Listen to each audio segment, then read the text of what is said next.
Have you ever noticed how people will avoid trying something new? How we hesitate to speak our minds? How we hold ourselves back, even when the opportunity stares us right in the face? Perhaps you have felt it yourself.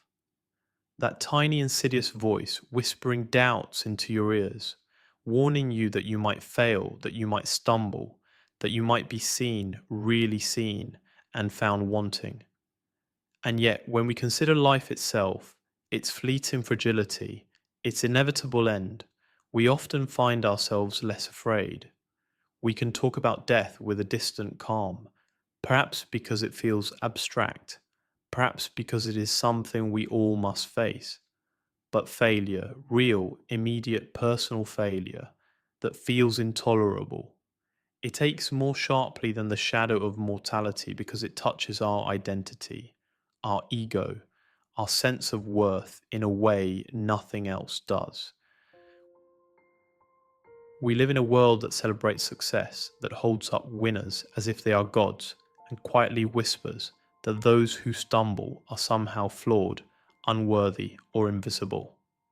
From childhood, we are taught to perform, to achieve, to measure our lives in grades, accolades, promotions, likes, and praise. And slowly, almost imperceptibly, we begin to internalize the fear of failing, as though failing is a stain on our very being, a mark that tells the world and ourselves that we do not measure up. And so we shrink, we hold back, we leave dreams unspoken and ideas untested, not because we do not have the courage, but because we have learned to dread the judgment, the humiliation, the echo of not enough. Psychologists call this phenomenon the fear of social evaluation, and it is deeply wired into our brains. Long before schools, jobs, and social media, humans were social creatures whose survival depended on acceptance, on the approval of the tribe. Being ostracized, being ridiculed, being excluded from the group could mean death. In those times, social failure literally threatened survival. And though today we may walk into an office or sit behind a screen far removed from a forest of predators, the circuits in our brains still react as though failing socially, failing publicly, could destroy us. It is an echo of our evolutionary past, a whisper of the primal need to belong, to be validated, to matter. And so failure, even in small modern ways, triggers ancient alarms.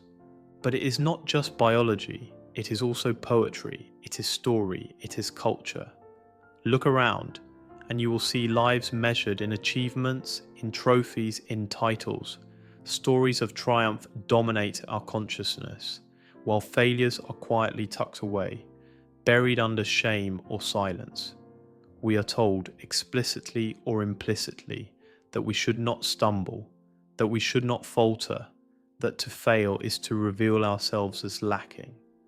And when we inevitably do stumble, because everyone does, the pain is acute because it strikes not just at our plans, but at the fragile construct of our self-image.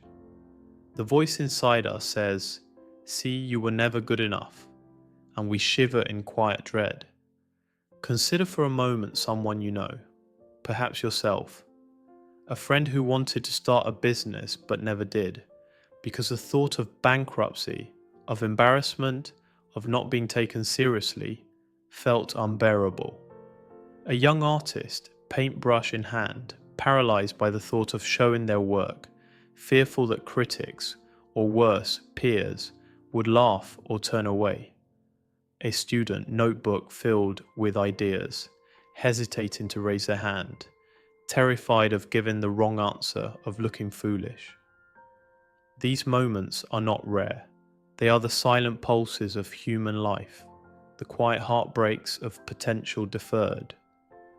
And what is striking is that these same people can often speak calmly about death, about tragedy, about loss, and nod with acceptance, as though those things are distant mountains to climb, while failure is an immediate piercing thorn. Why is this so? Part of it is identity, the way we anchor ourselves to outcomes, to achievement, to the reflection of ourselves we see in the eyes of others. When we fail, we feel, even briefly, that our identity itself is at risk. Who am I if I cannot do this? What does it say about me if I fall short? Our self-concept is fragile, a delicate tapestry woven of personal dreams, external expectations, and internalized judgments, and failure threatens to unravel it. Death, by contrast, is distant. We cannot truly imagine it, and so our minds allow a serene detachment. Failure is here, palpable, immediate, personal. Death is abstract, inevitable, external. There is also what psychologists call anticipated regret, the haunting what if that follows our minds before we even act. What if I fail? What if they see me fail? What if this mistake changes everything? These thoughts spiral, feed in our fear and immobilize in us. Ironically, we often imagine failure as far worse than it is. Studies have shown that people overestimate the negative social consequences of failure and underestimate their ability to recover, to adapt, to learn. And yet, the fear persists, stubborn and persistent, as though the mind prefers safety to growth, comfort to risk, the known to the unknown. And then there is perfectionism, the subtle tyrant that accompanies fear. We are taught to polish, to refine, to delay action until it is flawless. But perfection is impossible.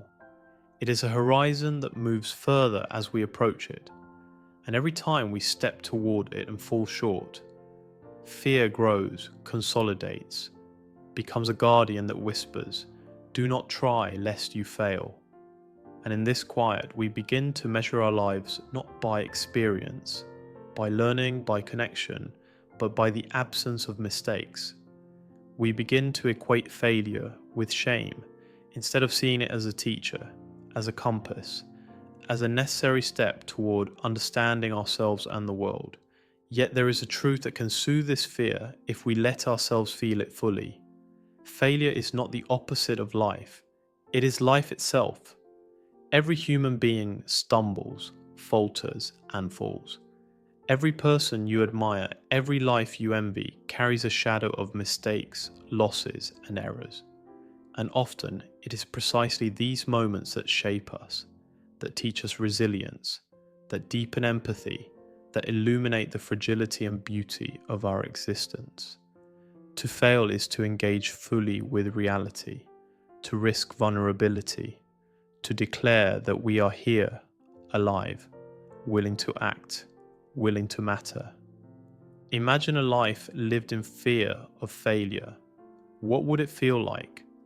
A life where you never raise your hand, never speak your truth, never start that project, never open that letter, never cross that threshold. A life of safety, yes, but a life half-lived, dim by caution, reduced to shadows of its potential. And now imagine the courage it would take to step forward anyway, knowing the risk of failing, knowing the possibility of embarrassment, knowing the uncertainty of the outcome, and yet choosing to act. That courage, quiet as it may seem, is the heartbeat of meaning, the pulse of authentic life. And here lies the paradox, the very thing we fear more than death, the very thing that freezes us in our tracks, is also the thing that awakens us to the fullness of being. When we fail, when we falter, we confront our limitations, yes, but we also touch our humanity. We realize that imperfection is not a flaw, but a feature, a testament to the struggle, the effort, the striving that defines us. We begin to understand that the fear itself is a signal of care, of attachment, of desire, and that within that fear lies the invitation to grow. So perhaps the reason we fear failure more than death is because failure feels personal, intimate, immediate. It threatens the self we see in the mirror and the self we hope others see. Death is vast, distant, and impartial. Failure is focused, specific, and piercing.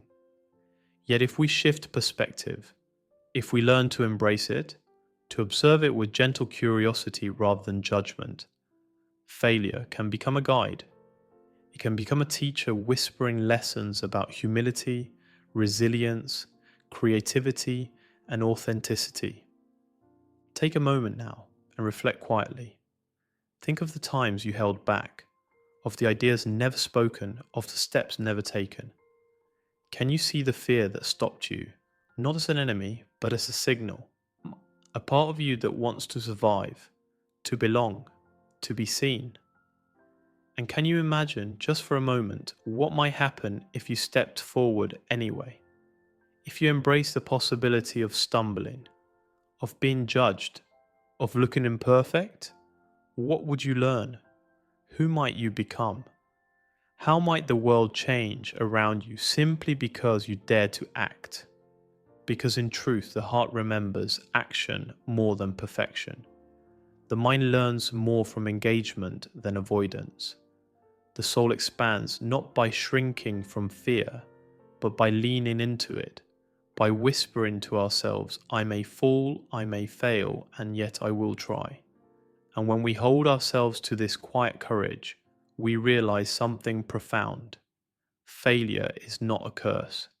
It is the music of life, the rhythm of learning, the poetry of being human. And so, if you take nothing else from this reflection, take this. To fear failure is natural, deeply human, and in a way, beautiful. But to let it rule your life is a quiet tragedy. Step forward anyway. Embrace your vulnerability and allow yourself to be fully, unapologetically alive. In doing so, you honor not just your dreams, but your humanity itself. Because in the end, the shadow of failure is nothing compared to the regret of never trying, and the courage to act imperfectly, boldly, fully, is the most profound victory we can ever know.